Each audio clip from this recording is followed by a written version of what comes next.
Assalamualaikum warahmatullahi wabarakatuh.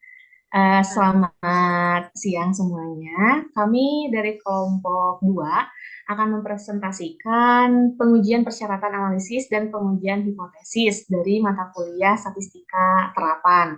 Kelompok 2 terdiri dari Melda Maulida, Nurul Fatimah, dan juga Sulastri Puji Astuti. Nah, materi yang akan kami sampaikan itu mengenai uji normalitas, uji homogenitas, dan uji hipotesis. Nah, untuk uji normalitas akan disampaikan oleh Ibu Nurul Fatimah, kemudian uji homogenitas akan disampaikan oleh saya, Melda, dan uji hipotesis akan disampaikan oleh Ibu Sulastri. Nah, sekarang kita mulai ke materi pertama mengenai uji normalitas yang akan disampaikan oleh Ibu Nurul Fatimah. Padanya dipersilahkan. Baik, Bismillahirrahmanirrahim. Assalamualaikum warahmatullahi wabarakatuh. Pada kesempatan kali ini, saya akan mencoba sharing mengenai uji normalitas.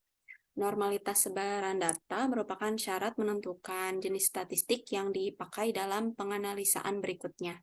Asumsi normalitas sering disertakan dalam penelitian pendidikan sebab erat kaitannya dengan sifat dari subjek atau objek penelitian pendidikan, yaitu berkenaan dengan kemampuan seseorang dalam kelompoknya. Pada bagian ini disajikan 3 cara pengujian apakah data berdistribusi normal atau tidak, yaitu menggunakan, selanjutnya Bu. Nah, uji normalitas yang akan dijelaskan pada kesempatan kali ini yaitu uji Lilliefors, uji Kolmogorov-Smirnov, dan uji Cik-Quadrat. Untuk uji Lilliefors biasanya digunakan pada data diskrit, yaitu data berbentuk sebaran atau tidak disajikan dalam bentuk interval. Langkah-langkah uji Lilliefors diantaranya, yang pertama membuat hipotesis dan menyusun sebaran data. Yang kedua membuat tabel uji Lilliefors secara manual, di mana setiap kolomnya terdiri atas rumus-rumus yang berkelanjutan dari data ke I sampai harga mutlak luas ZI dikurangi SZI. Yang ketiga, menghitung nilai rata-rata dan standar deviasi. Selanjutnya, menghitung nilai normal setiap data dengan rumus ZI sama dengan XI dikurangi X bar per S. Kemudian yang kelima, menentukan luas di bawah kurva normal baku dengan menggunakan tabel distribusi Z. Yang keenam, menentukan luas ZI, di mana di sini ada 2 cara. Yang pertama bisa menggunakan tabel Z, atau yang kedua, jika bernilai negatif, maka luas ZI sama dengan 0,5 dikurangi Z tabel. Tapi jika ZI-nya bernilai positif, maka luas ZI-nya sama dengan 0,5 ditambah Z tabel.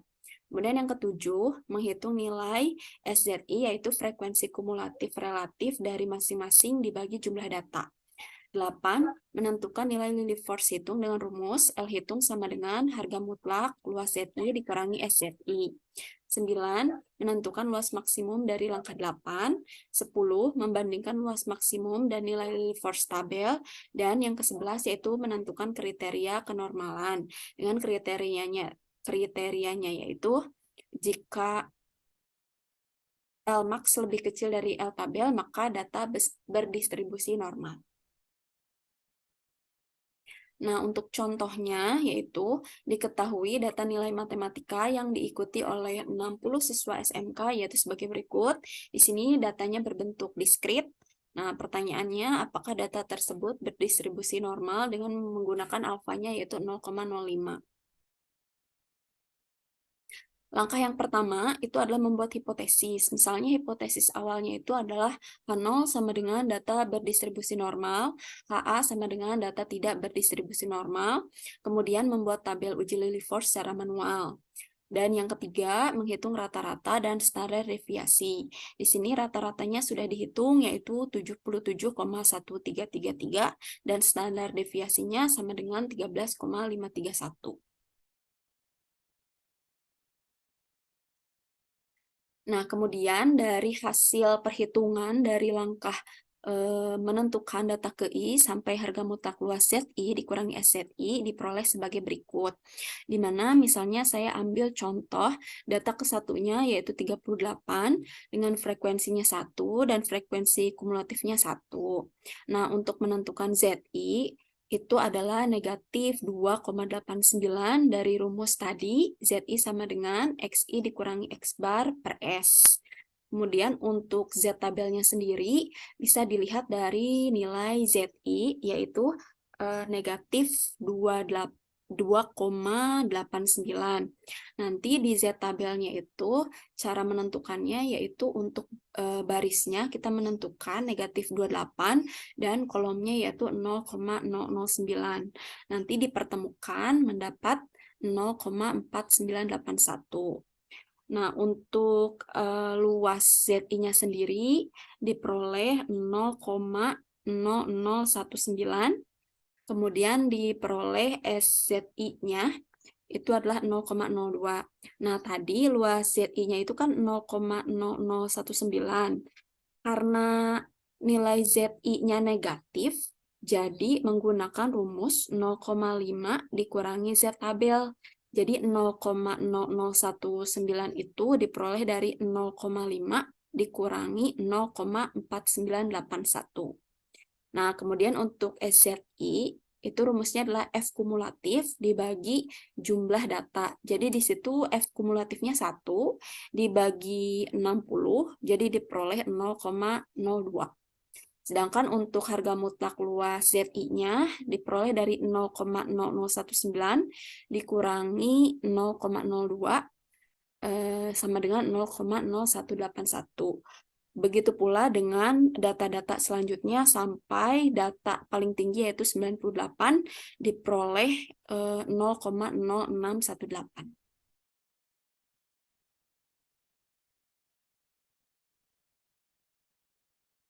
Nah, untuk penentuan tadi 0,4981-nya bisa dilihat di tabel distribusi Z. Selanjutnya, Bu.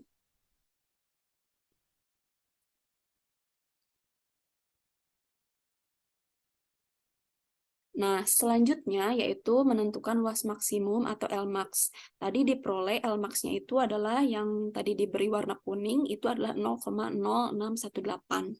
Dan yang ke-10, membandingkan luas maksimum dan nilai Lilliefors tabel. Karena jumlah data atau N-nya 60 atau lebih besar dari 30, maka menggunakan rumus L tabel sama dengan 0,886 per akar N, di mana N itu adalah jumlah data, sehingga diperoleh 0,886 per akar 60 sama dengan 0,1144. Rumus tersebut bisa diperoleh dari tabel berikut. Nah, dari sini, karena ukuran sampelnya lebih besar dari 30 dan alfa yang dipakainya itu adalah 0,05, jadi dipakai rumus yang tadi yaitu 0,886 per Rn. Selanjutnya, dan yang terakhir yaitu kriteria kenormalan. Jika Lmax lebih kecil dari L tabel, maka data berdistribusi normal. Pada langkah pertama telah ditentukan bahwa hipotesis awalnya H0 sama dengan data berdistribusi normal, HA sama dengan data tidak berdistribusi normal. Sehingga Lmax lebih kecil dari L tabel. Lmax yang diperoleh yaitu 0,0618, sedangkan tadi L tabelnya adalah 0,1144. Jadi Lmax lebih kecil dari L tabel, artinya H0 diterima. Jadi kesimpulannya data tersebut berdistribusi normal.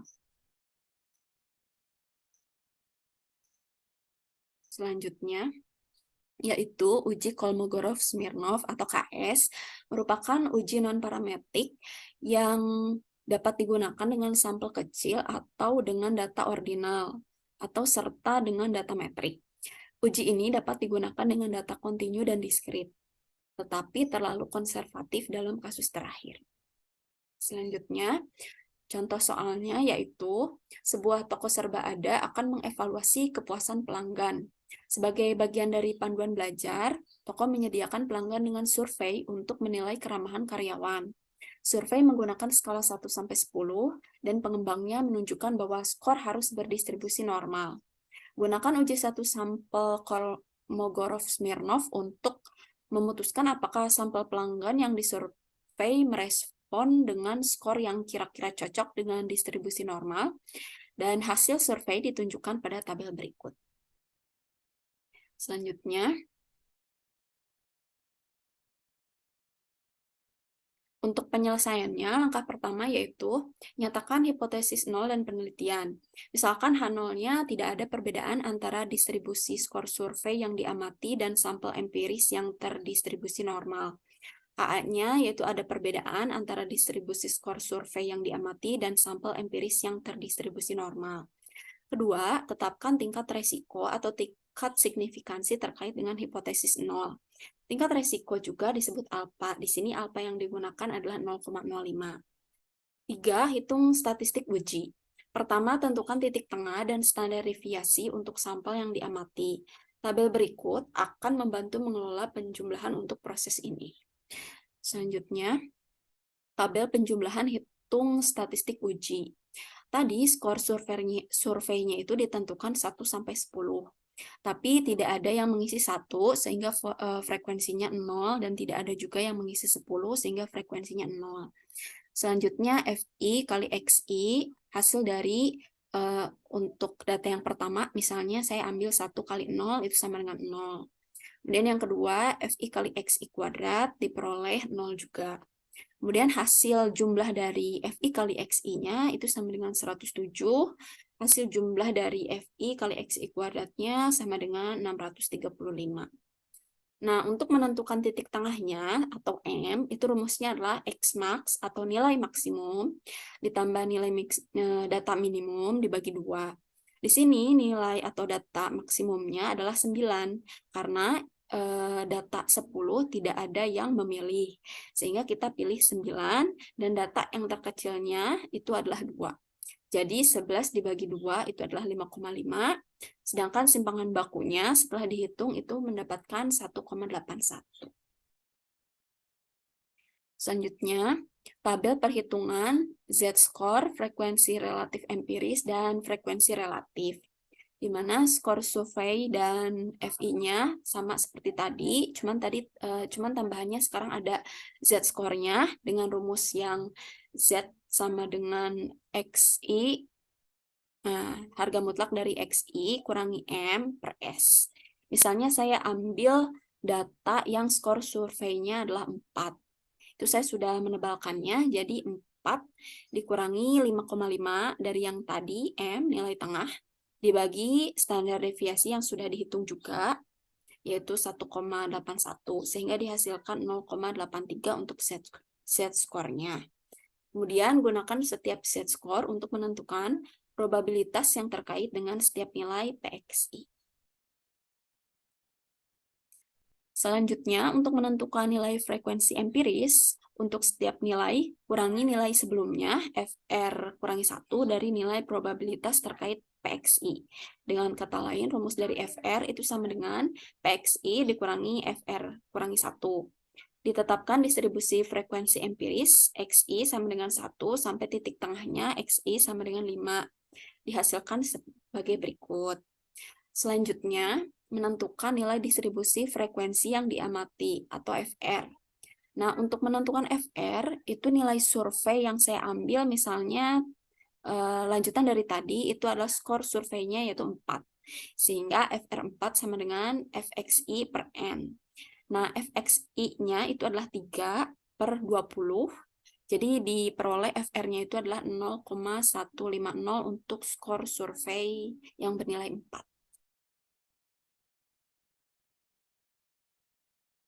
Selanjutnya yaitu tabel distribusi frekuensi kumulatif.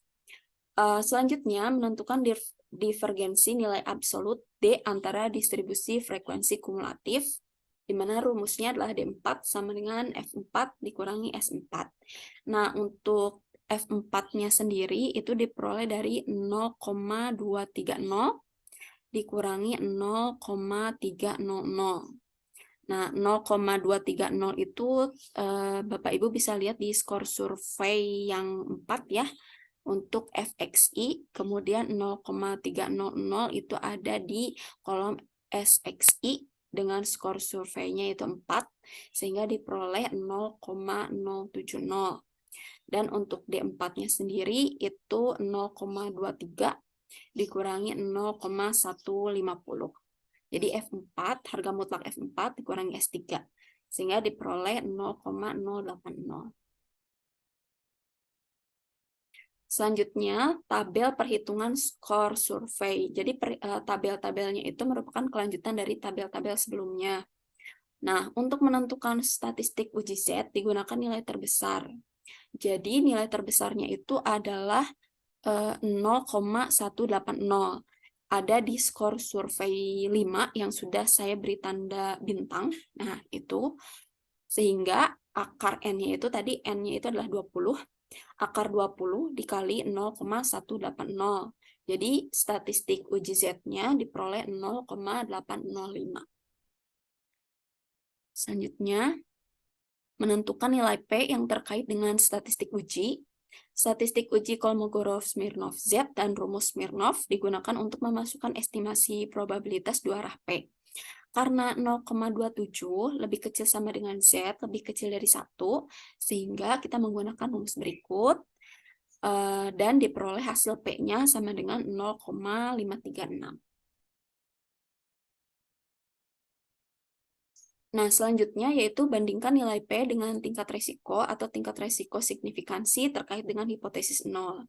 Nah, nilai kritis untuk menolak hipotesis 0 adalah alfa sama dengan 0,05. Dan nilai P yang diperoleh adalah P sama dengan 0,536. Jika nilai kritis lebih besar dari nilai yang diperoleh, kita harus menolak hipotesis 0. Tapi jika nilai kritis kurang dari P yang diperoleh, kita tidak boleh menolak 0 hipotesis atau harus menerima. Karena nilai kritis kurang dari nilai yang diperoleh, yaitu 0,05 lebih kecil dari 0,536, maka hipotesis 0 diterima. Selanjutnya, melaporkan hasil. Saat melaporkan hasil dari uji Kolmogorov-Smirnov satu sampel, sertakan statistik uji D, derajat kebebasan, yang sama dengan ukuran sampel, dan nilai P dalam hal tingkat resiko alfa. Berbasis hasil analisis, sampel pelanggan kira-kira normal dengan D20 sama dengan 0,180 dan P-nya lebih besar dari 0,05. Untuk uji normalitas terakhir yaitu uji Chi kuadrat, di mana uji Chi kuadrat menggunakan pendekatan penjumlahan penyimpangan data observasi tiap kelas dengan nilai yang diharapkan. Uji ini biasanya digunakan pada interval data atau data yang berbentuk kelompok dengan jumlah data yang lebih dari 30 data. Adapun langkah-langkah uji Chi kuadrat yaitu: 1. Membuat hipotesis awal, 2. Menghitung nilai rata-rata dan standar deviasi, 3. Mengurutkan data dari yang terkecil ke terbesar, dan yang keempat, mengubah data diskrit menjadi data interval. Langkah 3 dan 4 dipakai ketika data yang disajikan berupa data diskrit. Tapi kalau sudah dalam bentuk interval, langsung dipakai saja. Langsung ke langkah yang kelima, yaitu membuat tabel uji Chi kuadrat secara manual seperti di bawah ini. 6. Menghitung nilai normal standar atau Z tiap batas kelas. 7. Menghitung luas bawah kurva normal dengan Z tabel. 8. Menghitung luas Z tiap kelas interval dengan mengurangkan luas di bawah kurva normal atau batas atas dan luas di bawah kurva normal atau batas bawah. Dan yang ke-9, menghitung nilai frekuensi yang diharapkan dengan rumus EI sama dengan N kali luas tiap kelas interval, dengan N adalah jumlah seluruh data.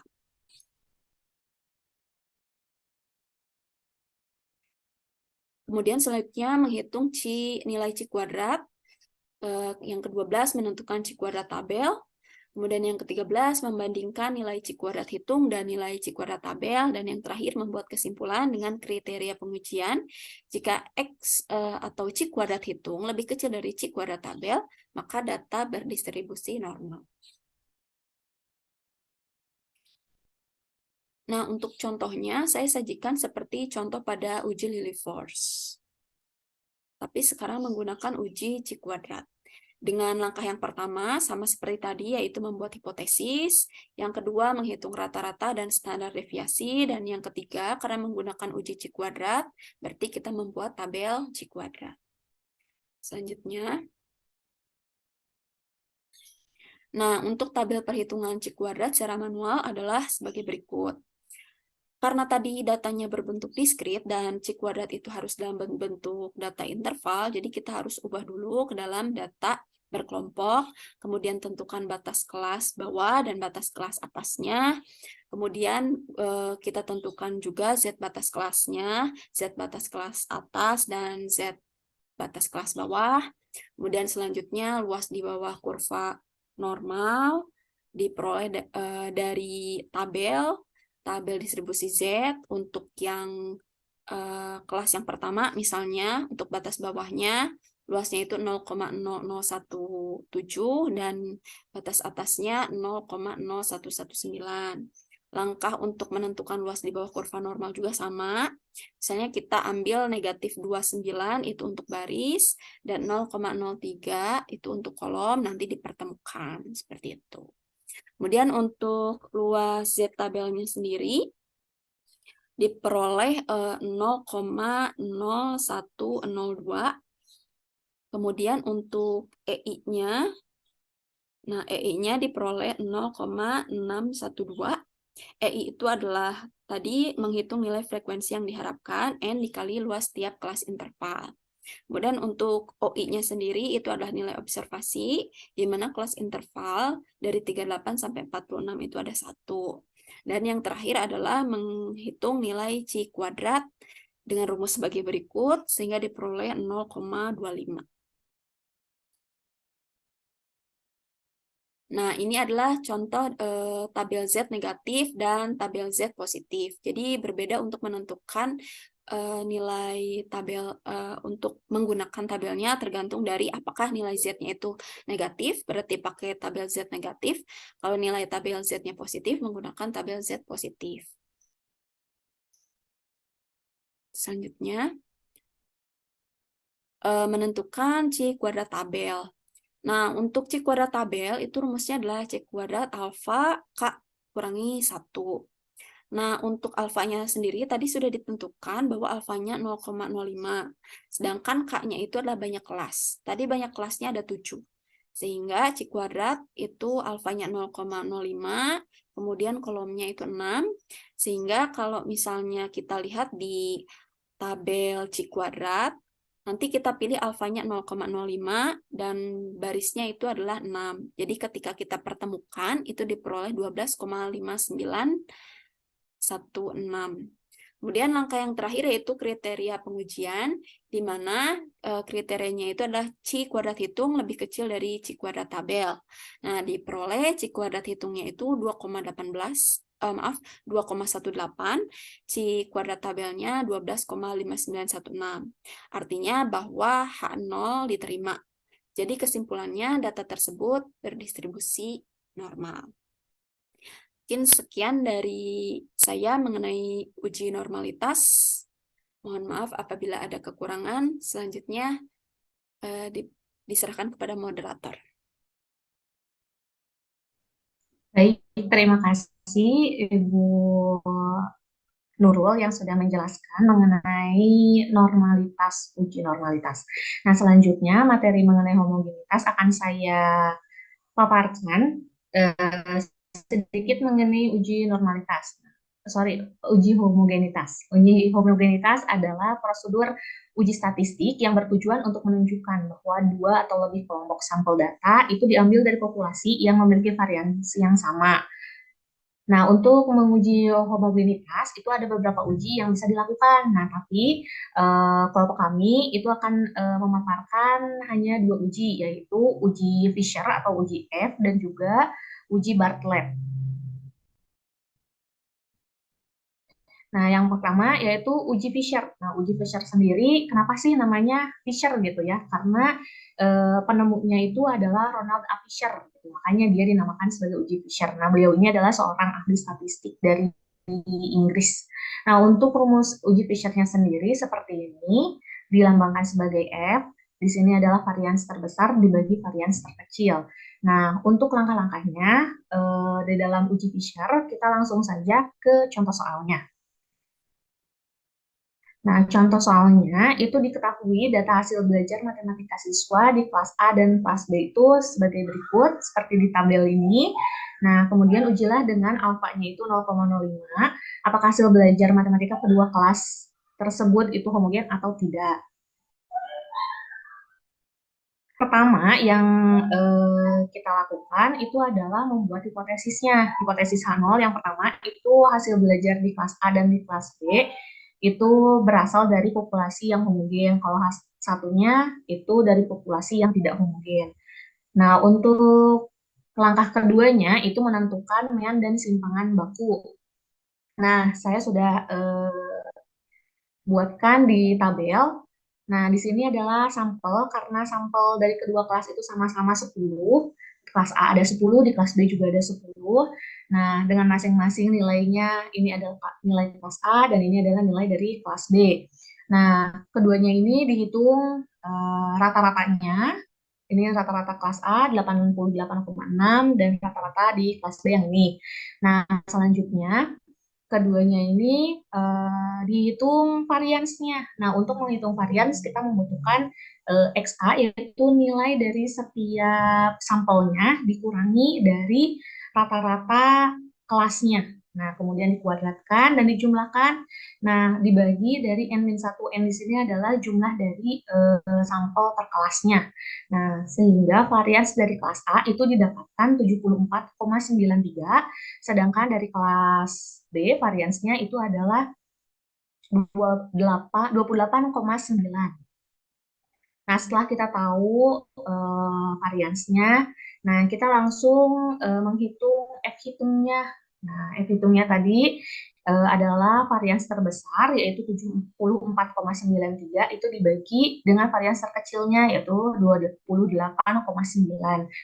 Hasilnya adalah 2,59. Langkah keempat itu menentukan nilai F tabelnya. Nah, dari rumus F tabelnya adalah alfa DKA dikurang DKB. Nah, alfa ini tadi sudah di soal disebutkan bahwa alfanya itu adalah 0,05. Kemudian DKA dari kelas A itu rumusnya itu NA dikurang 1. NA itu adalah jumlah dari sampel per kelasnya. Nah, karena masing-masing sama-sama 10, jadi DKA dan DKB itu sama-sama 9/9. Nah, kemudian dari hasil F tabel ini kita akan lihat di F tabel. Nah, ini adalah F tabel dengan nilai alfa 0,05. Nah, caranya adalah bilang ini yang di atas, pembilang, itu kita lihat dari pembilang. Nah, ini ada pembilang 9, kemudian yang penyebutnya juga sama-sama 9, jadi kita lihat di bagian kiri yang 9. Nah, bertemulah di sini nilainya adalah 3,18. Langkah kelima, dan sebagai langkah terakhir juga, nah, membandingkan nilai F hitung yang sudah kita hitung tadi dengan F tabel, kemudian didapatkanlah. Nah, jika F hitungnya itu lebih dari sama dengan nilai F tabel, maka kedua sampel berasal dari populasi yang tidak homogen. Nah, nilai F hitung kurang dari F tabel, maka kedua sampel itu berasal dari populasi yang homogen. Nah, setelah tadi dihitung, ternyata nilai F hitungnya itu kurang dari F tabel. Kesimpulannya adalah kedua sampel berasal dari populasi yang homogen. Selanjutnya, pada uji homogen dapat dilakukan dengan menggunakan uji Bartlett. Nah, rumusnya seperti ini, biasanya dia disimbolkan dengan huruf B. Untuk langkah-langkahnya, kita bisa lihat langsung dari contoh soalnya. Nah, contoh soalnya seperti ini, suatu penelitian tentang perbedaan hasil belajar siswa akibat dari suatu perlakuan atau eksperimen.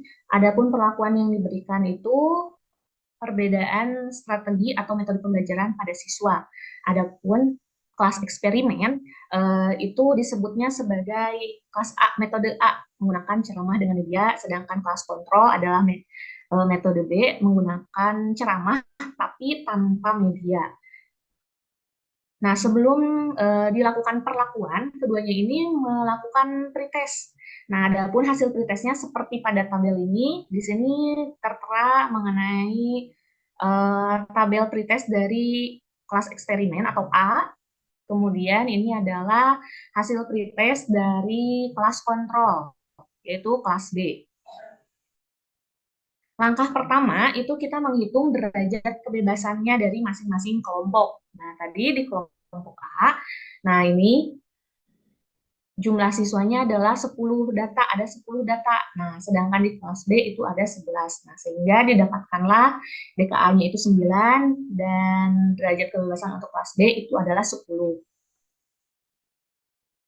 Nah, langkah kedua itu menghitung varians dari masing-masing kelompok. Nah, sama seperti tadi di uji Fisher sebenarnya. Nah, seperti ini kita masih menggunakan rumus varians sehingga varians dari kelompok A itu nilainya adalah 2,6 dan varians dari kelompok B adalah 2,6. Kebetulan sama. Langkah ketiga itu menghitung besarnya log dari varians untuk masing-masing kelompok. Nah, hasilnya adalah 0,4. Langkah keempat itu menghitung besarnya DK dikali log varians untuk masing-masing kelompok. Nah, untuk kelompok A itu hasilnya adalah 3,6 dan untuk kelompok B hasilnya adalah 4. Langkah kelima itu menghitung nilai varians gabungan semua kelompok. Jadi, kalau tadi variansnya itu masih per kelas, masih kelas A dan kelas B. Nah, kalau sekarang ini digabungkan keduanya sehingga menghasilkan 0,4. Langkah keenam, ini menghitung nilai B atau Bartlett-nya. Nah, dengan rumus seperti ini, dihasilkanlah dia nilainya adalah negatif 7,6.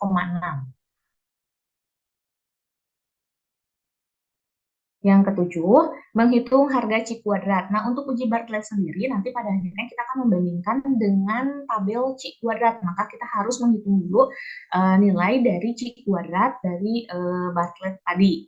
Nah, dengan rumus seperti ini, tadi kita sudah hitung nilai dari eh, sigma dekalog SI-nya, kemudian dihasilkanlah nilai negatif 34,9.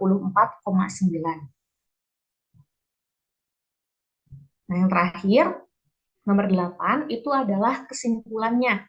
Nah, dari hasil hitung chi-square, dibandingkan dengan nilai chi-square tabel, dengan DK-nya di sini adalah perbedaan banyaknya nilai tadi, karena di kelas A itu ada 10, sedangkan di kelas B-nya itu ada 11, nah, maka DK-nya itu 1. Pada alfanya itu adalah 0,05 atau 5%. Nah, ternyata bisa kita lihat ini adalah tabel chi-square atau chi kuadrat. Nah, kita lihat di bagian atasnya ini adalah nilai alfanya, kemudian di bagian kiri ini adalah nilai dekanya. Nah, alfanya sendiri kan 0,05. Nah, maka kita akan perhatikan di kolom 0,05. Kemudian kita lihat baris pertama, yaitu dia ternyata ada di nilai 3,8415. Nah, sekarang kita bandingkan dengan hasil C tabel ya C square yang sudah kita hitung. Nah, ternyata hasilnya adalah C square hitung itu kurang dari C square tabel, di mana negatif 34,9 itu kurang dari 3,84.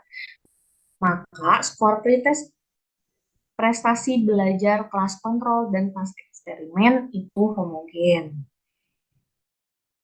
Nah, sekian materi yang dapat saya sampaikan. Materi selanjutnya mengenai uji hipotesis akan disampaikan oleh Ibu Sulastri. Kepada Ibu dipersilakan. Baik, saya lanjutkan. Sebelumnya makasih untuk Bu Melda. Bagian ketiga yaitu uji hipotesis, di mana hipotesis itu sendiri berasal dari kata hipo yang artinya di bawah dan tesa yang artinya kebenaran. Jadi hipotesis adalah suatu dugaan yang perlu diketahui kebenarannya, yang berarti dugaan itu mungkin benar atau mungkin juga salah.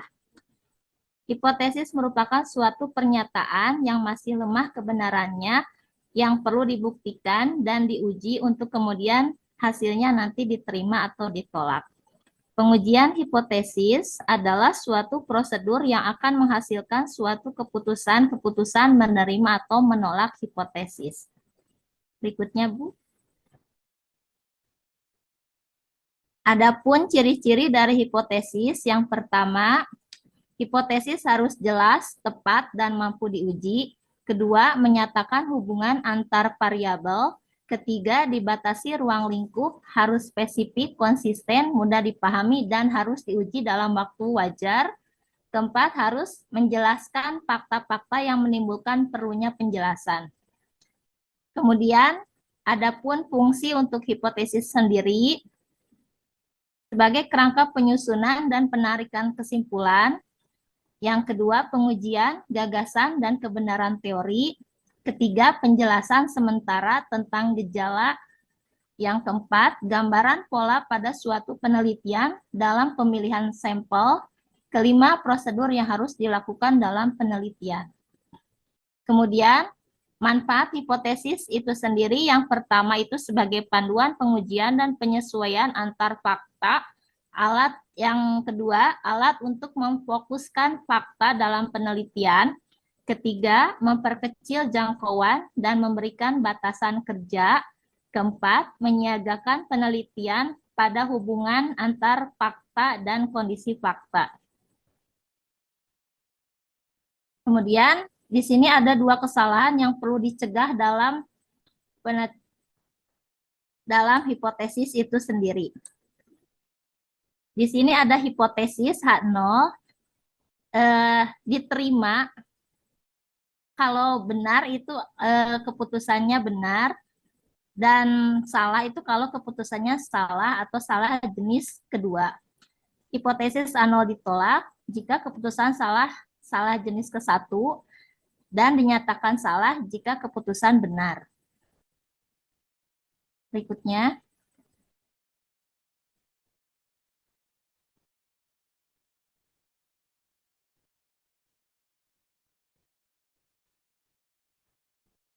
Di next, Bu. Untuk prosedur pengujian hipotesis, yang pertama menentukan formulasi hipotesis, yang kedua menentukan taraf nyata atau signifikan level, ketiga menentukan kriteria pengujian, keempat menentukan nilai uji statistik, dan kelima membuat kesimpulan. Berikutnya, untuk perumusan hipotesis, yang pertama di sini harus dinyatakan dulu sebagai kalimat pernyataan atau deklaratif. Yang kedua, melibatkan minimal 2 variabel penelitian. Ketiga, mengandung suatu prediksi. Dan yang keempat, harus dapat diuji atau testable.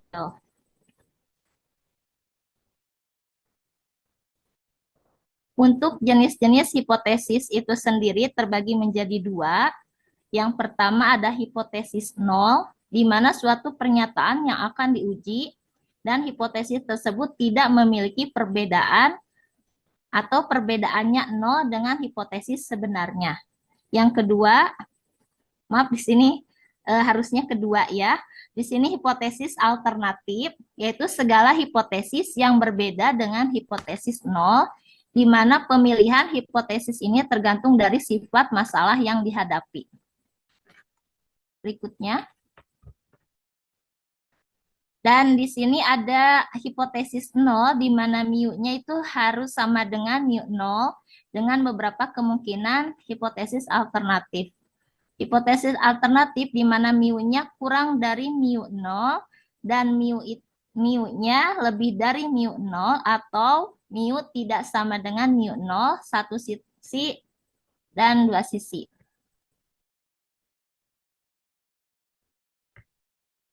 Dan di sini terdapat beberapa contoh. Misalkan di sini ada berdasarkan informasi yang dikemukakan pada sebuah media massa bahwa harga beras jenis A di suatu wilayah adalah 3.200. Nah, ini tergolong ke pengujian dua pihak, di mana hipotesis nolnya di mana mu-nya itu 3.200.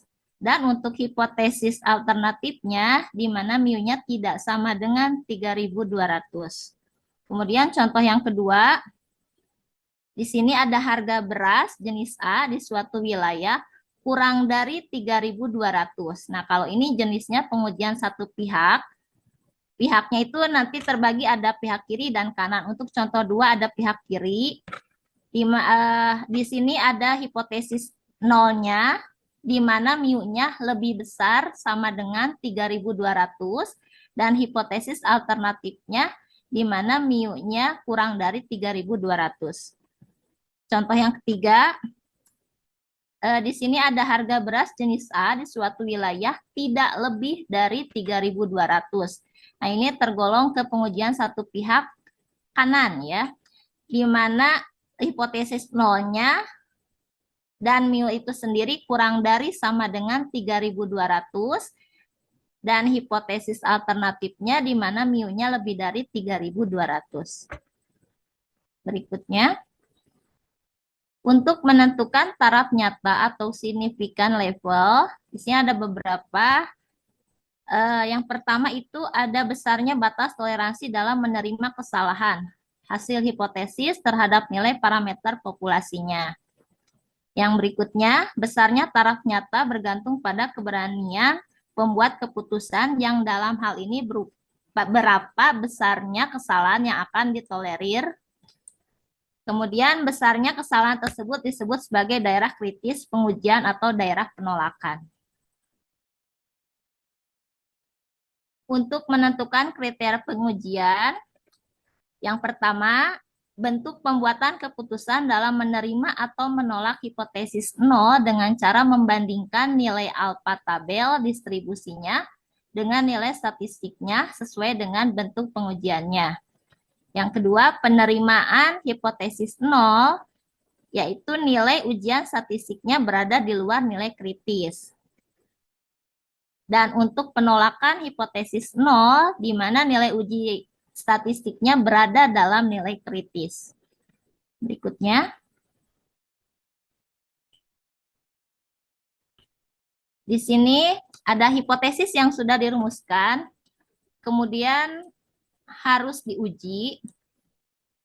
Lalu pengujian ini akan membuktikan di mana H0 atau hipotesis 0 atau hipotesis alternatif yang akan diterima. Jika hipotesis alternatifnya diterima, maka hipotesis nolnya ditolak. Artinya ada hubungan antara cara memberikan instruksi terhadap bawahan dengan tinggi rendahnya pemasukan perusahaan. Kemudian untuk menolak hipotesis yang seharusnya diterima, kesalahan ini disebut sebagai kesalahan alfa. Dan untuk menerima hipotesis yang seharusnya ditolak, kesalahan ini disebut sebagai kesalahan beta. Berikutnya, untuk tipe kesalahan dalam uji hipotesis, terdapat dua. Yang pertama ada kesalahan tipe ke-1, di mana besarnya peluang menolak hipotesis yang seharusnya diterima, yaitu besarnya kesalahan tipe 1 adalah A alfa ya. Yang kedua, ada kesalahan tipe 2, besarnya peluang menerima hipotesis yang seharusnya ditolak, besarnya kesalahan tipe 2 adalah 1 dikurangi alfa sama dengan beta.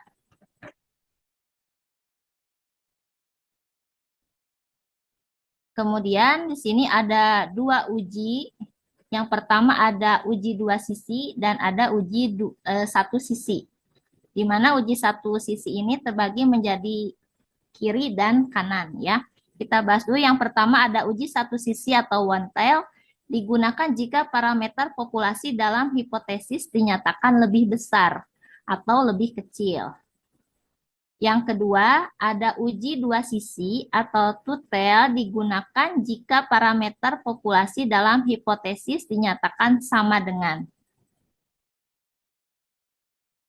Nah, ini bentuk gambaran dari uji satu sisi di sebelah kiri, di mana bila nilai T hitung ya, nanti jatuh pada daerah penerimaan H0 lebih besar atau sama dengan dari T tabel, maka HO-nya nanti diterima. Dan untuk HA atau hipotesis alternatifnya ditolak. Berikutnya,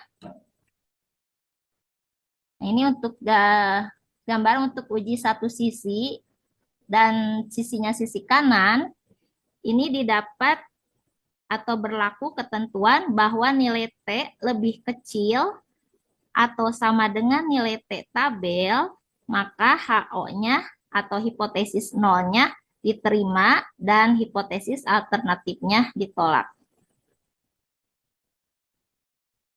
Dan yang berikutnya ada uji dua sisi, di mana dalam pengujian hipotesis yang menggunakan uji dua pihak atau dua sisi ini berlaku ketentuan bahwa bila nilai T hitung lebih kecil atau sama dengan dari harga tabel, maka hipotesis nolnya diterima.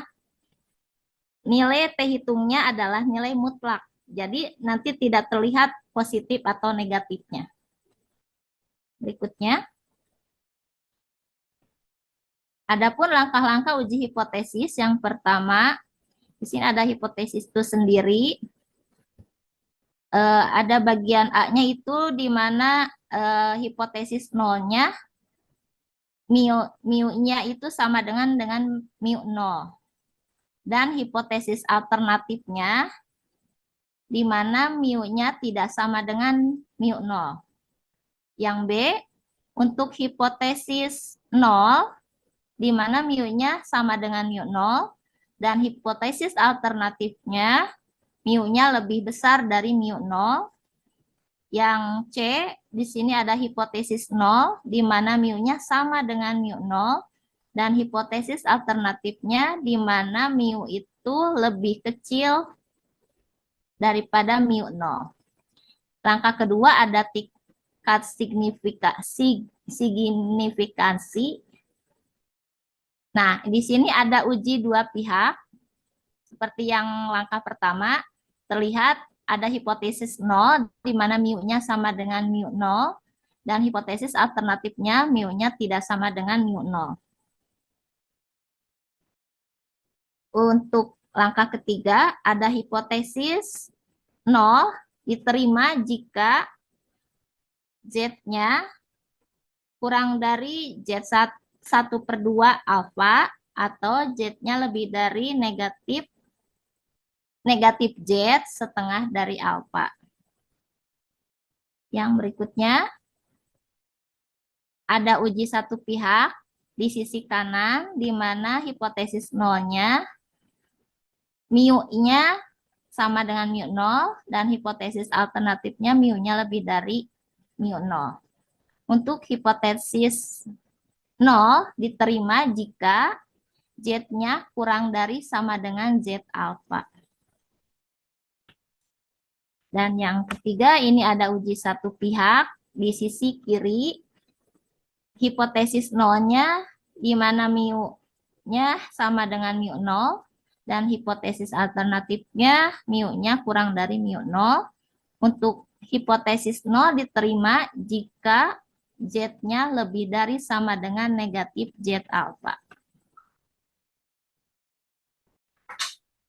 Kemudian untuk mencari Z-nya, di sana ada X bar kurangi theta 0 per sigma dibagi akar N, didapat Z-nya sama dengan X bar kurangi theta 0 per S dibagi akar N, jika sigmanya tidak diketahui. Di sini ada contoh uji hipotesis. Di sini akan diuji bahwa rata-rata tinggi mahasiswa ada 160 cm atau berbeda dari itu. Jika tingkat signifikansinya 5% dan diambil sampel randomnya 100 orang mahasiswa, ternyata rata-ratanya 163,5 cm dengan deviasi standarnya 4,8 cm. Apakah hipotesis ini benar? Nah, itu pertanyaannya. Dan untuk penyelesaiannya, langkah pertama, kita tentukan dulu hipotesisnya. di mana hipotesis 0, mu-nya sama dengan 160 tinggi mahasiswanya. Kemudian untuk hipotesis alternatifnya, di mana mu-nya tidak sama dengan 160. Kemudian ada tingkat signifikansinya 0,05 dari 5%. Yang ketiga, hipotesis 0 diterima jika, nah di sini ada H0-nya ditolak jika Z-nya kurang dari negatif Z atau Z-nya lebih dari Z. Oh ya maaf, di sini Z-nya kurang dari negatif Z alfa per 2 ya, atau Z-nya lebih besar dari Z alfa per 2. Dan untuk hipotesis 0 ditolak jika Z-nya kurang dari 1,96 atau Z-nya lebih dari 1,96. Nah, untuk perhitungannya, menghitung Z-nya seperti yang tadi sudah dijelaskan di atas, yaitu ada X bar dikurangi mu 0 per sigma dibagi akar N, maka didapat 163,5 dikurangi 160 dibagi 4,8 dibagi lagi akar 100, maka didapat 7,29. Kesimpulannya,